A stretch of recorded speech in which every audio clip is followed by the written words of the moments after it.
వనస్థలిపురంలో RS brothers mega shopping mall Akkineni Naga Chaitanya మరియు శోభితా గార్లచే ఘన ప్రారంభం. నార్మల్గా కంపెనీని లీడ్ చేసినప్పుడు మీ కింద చాలా మంది ఎంప్లాయీస్ని మీరు గైడ్ చేసినప్పుడు ఎంప్లాయీస్ ఉన్నప్పుడు వాళ్ళ మధ్య కూడా చాలా అభిప్రాయ భేదాలు ఉంటాయి. వాళ్ళందరినీ మీరు గైడ్ చేయాలంటే సమ్ టైమ్స్ ఒక్కొక్కరి దగ్గర ఒక్కొక్కలా మాట్లాడాల్సిన సిచ్యువేషన్ కూడా ఉంటుంది. కరెక్ట్. వాయిస్ మాడ్యులేషన్ అంటారు, బాడీ లాంగ్వేజ్ మ్యాటర్ చేస్తారు. నేను ట్రైనింగ్ అండ్ డెవలప్మెంట్ కార్పొరేట్ లో కూడా వర్క్ చేశాను. నేను కార్పొరేట్ ఇండస్ట్రీలో కూడా జాబ్ చేశాను కదా సార్. నాకు అది వెనతో పెట్టిన విద్య అది. కానీ అక్కడ కొన్నిసార్లు పరిస్థితులు అన్ని చోట్ల అది అప్లికేషన్ ఇంప్లిమెంట్ చేయడం కుదరదు. బట్ నేను మా హౌస్లో ఆ రూమ్లో మీరు చూస్తే లీడ్ చేసినప్పుడు ఈ వాయిస్ మాడ్యులేషన్ కూడా రోల్ ప్లే చేశాను. ఒక్కొక్కరు నిదానంగా సంజాయించి ఇలా కాదు ఇలా ఉండమని చెప్పిన సందర్భాలు ఉన్నాయి. తర్వాత ఎక్కడో కానీ ఆ యూనిటీ లేకపోయింది, బ్రేక్ అయిపోయింది. So we are divided. అది ఎలా జరిగిందంటే, ఇప్పుడు వాళ్ళు సెలబ్రిటీస్ అనో లేకపోతే ఇక్కడ మన కాంపౌండ్లోంచి వీళ్ళు వెళ్ళి తనుజాతో ఫ్రెండ్షిప్స్ కొంతమంది, తర్వాత రీతుతో కొంత ఈ తర్వాత బర్నీ గారు మరి ఆ స్మార్ట్ మూవ్ ఆయన సెకండ్ పాత్ర పోషిస్తూ మా వాళ్ళని మీరు అబ్జర్వ్ చేస్తే కళ్యాణ్తో క్లోజ్గా ఉన్నట్టు శ్రీజాతో ఉన్నట్టు ఉంటారు. మరి శ్రీజాని కింద పడేస్తారు. మీరు నేను టాస్క్లో చూస్తుంటారు కదా మంచం మించి ఇవన్నీ చేస్తున్నారు. అలాగే దివ్య వచ్చిన మనిషి దివ్య బయట చూసి వచ్చారు ఏంటి అనేది. దివ్య ఒక కాంపౌండ్ ఒక పక్షాన్ని వైపు కనబడుతున్నారు, ఆ మాట ఆడుతున్నారు. మీరు చూసారు కదా, షీఈ్ వెరీ స్మార్ట్. అది జరుగుతుంది. అది ఎవరి గేమ్ వాళ్ళు ఆడుతున్నారు. అది ఎవరి గేమ్ వాళ్ళు ఇండివిజువల్గా ఇండిపెండెంట్గా ఆడే ప్రాసెస్లో ఏమైపోయిందంటే మా వాళ్ళందరూ సరెండర్ అయిపోయారు అనిపించింది, డివైడ్ అయిపోయారు అనిపించింది. అందుకే ఒకరు తర్వాత ఒకరు వెళ్ళిపోతున్నారు. అంతే సింపుల్. సోలోగా నిలబడి నేను అది చెప్పలా, I was very wild. Tame చేయలేకపోయారు నన్ను. పెట్ చేయడానికి నేను డొమెస్టిక్ యానిమల్ కాదు కదా, జుజ్జు అంటే తోకొకటానికి. అది కాకపోతే దీని గురించి శివాజీ గారు ఏమన్నారంటే, మీరు ఎంతసేపు నేను నేను నేను అని ఎందుకు సెల్ఫ్ డబ్బా అన్నట్టు మాట్లాడారు. మేము ప్రోమో వరకే చూసాం. ఆఫ్ కోర్స్ దానికి కూడా అన్నా కదా మామ ఈ దేశంలో డబ్బా ఎందుకన్నానంటే, అది సినిమా డైలాగ్ అన్నా. ఇప్పుడు ఒక మనిషి నువ్వు నువ్వు నువ్వు నువ్వు అన్నప్పుడు నేను కామ్గా ఉండి ఆయన ఆయన ఆయన అని చెప్పనా, లేకపోతే మీరు ఇప్పుడు నాతో ఇంటర్వ్యూ చేసినప్పుడు నువ్వు అన్నప్పుడు నేను నా గురించి చెప్తాను కదా, నేను నేను ఏం చెప్తా కదా. మాట్లాడిపోతేనేమో మౌనం అర్థంకరం అయిపోతుంది. ఇక నా మీద నిందలు వచ్చినప్పుడు నేనేంటని చెప్పాలి కదా. నేనని చెప్పుకోకపోతే ఎట్లా? కన్వీనియన్స్ స్టేట్మెంట్స్ పాస్ చేసేస్తారు. సింపుల్. అంతే కదా బ్రదర్. ఇప్పుడు మీరున్నారు, మీరేమన్నారు, నాకు ఇవ్వండి అన్న ఇంటర్వ్యూ, నాకు అన్నిసార్లు అడిగినప్పుడు నాకని అంటారు కదా. ఆయనకి ఇవ్వండి అని చెప్పి మీరైతే ఇంటర్వ్యూ తీసుకోరు కదా. నేను అనేది మ్యాటర్ చేస్తుంది ప్రతి మనిషి లైఫ్లో. అంతే. పొద్దున్న లేసి రాత్రి వరకు ఏ మనిషి అయినా తన గురించే ఆలోచించుకునేది, తన గురించే మాట్లాడుకునేది. అంతే కదా. సో ఇప్పుడు మిస్అండర్స్టూడ్ చేసుకున్నారు మిమ్మల్ని చాలా మంది అనేది నేను ఫస్ట్ తీసుకున్న ఒకటి యాంగిల్. సో నెక్స్ట్ యాంగిల్ ఏంటంటే, నెక్స్ట్ కన్సిడరేషన్ ఏంటంటే, ఒకవేళ మీరే బిగ్ బాస్ షోని మిస్అండర్స్టూడ్ చేసుకున్నారు అనేది ఏమన్నా ఉందా మీ మైండ్లో?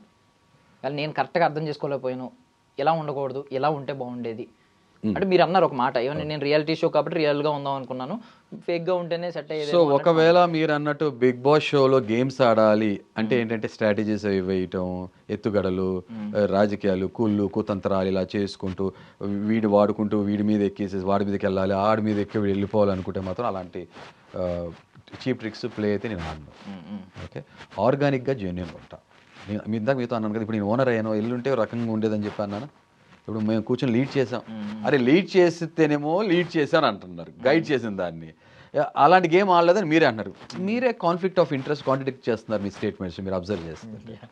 అది సో కాబట్టి ఎలా ఉండాలి? సో నాకు నాలా ఉన్నాను. సందర్భం వచ్చినప్పుడు ఒక లీడర్ లాగాను, ఒక మానిటర్లను, ఒక పెద్ద ఆయనలాగానో నేను అక్కడ ఇనిషియేటివ్ తీసుకుని ఇలా కాదు అని చెప్పి అన్నాను. నాకు నచ్చినప్పుడు సింగిల్గా సోలోగా ఉన్నాను. అంత సింపుల్.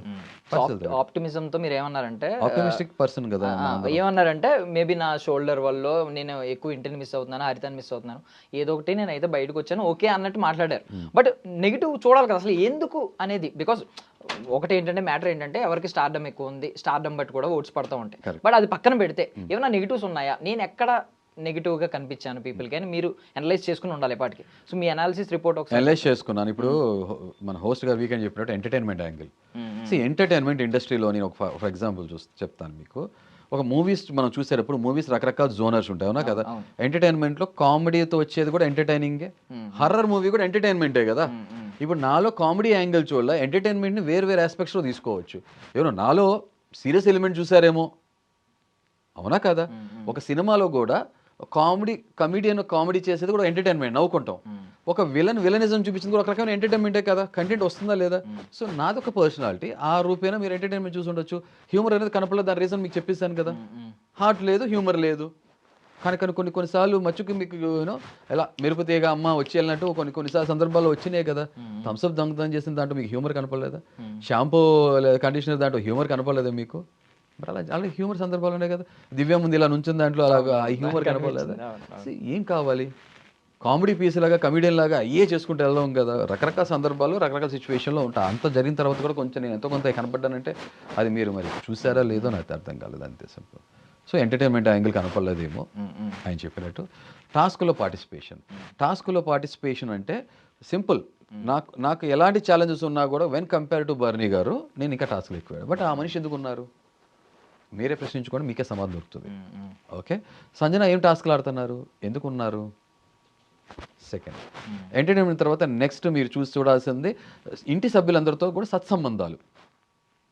సత్సంబంధాలు అన్నగారి కుటుంబం ఓకే ఇలా ఉండాలి, సంసారం అది ఇది ఉండాలన్నప్పుడు నామినేషన్స్ తీసేస్తే అయిపోద్దిగా. నేను కూడా అందరూ తినిపిస్తూ వాళ్ళు ముద్దలు పెట్టించుకుంటూ చక్కగా ఉండి చక్కగా ముగ్గులు వేసుకుంటూ గోరింటాకులు పెట్టుకుంటూ చక్కగా హ్యాపీగా తల్లో పేర్లు చూసుకుంటూ వస్తాంగా. దానికోసం వెళ్ళామా? వెళ్ళదుగా. దేనికోసం వెళ్ళాం? ఒక ఫోకస్ విజన్ ఉండాలి. ఇండివిజువల్గా వెళ్ళాము మనం, అక్కడ మనం ఏంటో మన పర్సనాలిటీ చూపించాలి, టాస్క్లు ఆడాలి, సిచ్యువేషన్ తగ్గట్టు రెస్పాండ్ అవ్వాలి, స్టాండ్ తీసుకోవాలి, ఒపీనియన్ ఉండాలి, ఈ రకరకాల ఫ్యాక్టర్స్ ఉండాలి కదా. నాకు మోస్ట్లీ ఆ ఫ్యాక్టర్స్ అన్ని నేను ఫుల్ఫిల్ చేస్తూనే ఉన్నాను కదా, ఎన్ని చెక్ లిస్ట్ నేను టిక్ చేసుకుంటూనే ఉన్నాను. మీరు టార్గెట్ ట్రోఫీ అనే పెట్టుకున్నారా, ఏమైనా పెట్టుకున్నారా వెళ్ళినప్పుడు? ఒక మంచి కంటెస్టెంట్ రా, లౌడ్గా ఉన్నాడు, లావుగా ఉన్నాడు, కానీ వాట్ ఏ జర్నీ రా, LOVED లౌడ్గా అయ్యాడరా అన్నట్టు ఉండాలి. అన్నట్టే లౌడ్గా ఉన్నా, అది నా రియల్ పర్సనాలిటీ. లావుగా ఉన్నవాడిని 19 కిలోలు తగ్గాను, టాస్క్లు ఆడాను నేను, నా గేర్లు ప్రొటెక్టివ్ గేర్స్ లేకపోయినా ఆడాను నేను. లవ్డ్ మీరు చూసారు లేదు, చాలా మంది LOVED లవ్డ్ కూడా ది స్టార్టెడ్ లవింగ్ మీ. అది హరిత అన్నారు ఇంకొక 2-3 వారాలు ఉంటే కన్నా భలే ఉంటుంది, people started connecting with you, నువ్వేంటి నీ రియల్ సైడ్ ఏంటి కనబడుతుంది నాకు.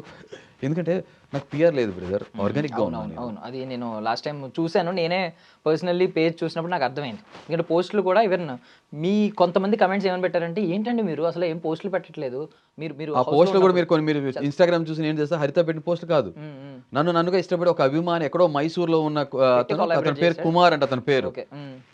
నన్ను నా డౌన్ టైం చూసి హరిత గారు కూడా పాపం చాలా బాధపడుతుంటే 2 రోజులు పాపం రెగ్యులర్గా మెసేజ్లు పెడుతూ, అక్క అన్న అంటే మాకు చాలా ఇష్టం, చాలా మంచి అయినా మీరు ఇలా పెట్టకపోతే యాక్టివ్గా లేకపోతే బాగోదు అని పాపం తన వాలంటరీగా వచ్చి చేసింది. మీరు చూసే కొన్ని పోస్టులు అవన్నీ ఎడిట్ చేసి ఆయన పంపించేవారు.